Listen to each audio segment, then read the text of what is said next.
Hello everyone, how are you doing? This is MD Tech here with another quick tutorial. In today's tutorial, I'm going to show you guys how to stop or prevent people from sending you friend requests on the Facebook app on the mobile, so basically for iPhone and iOS device. So if you want to change who can send you friend requests or just stop it entirely, in today's tutorial I'm going to show you guys how to do that. And without further ado, let's go ahead and jump right into it. All you have to do is open up your Facebook profile on the Facebook app and select the little profile icon in the top right. Go down and select Settings and Privacy.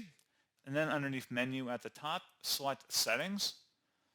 Select underneath Audience and Visibility where it says how people find and contact you. And then where it says who can send you friend requests, go ahead and select that. And you can select either everyone or friends of friends. Unfortunately, you can't do anything less than that unless you make your profile private, which is a whole different tutorial that I've covered. You would select save to save the change on that, and that is all you would have to do.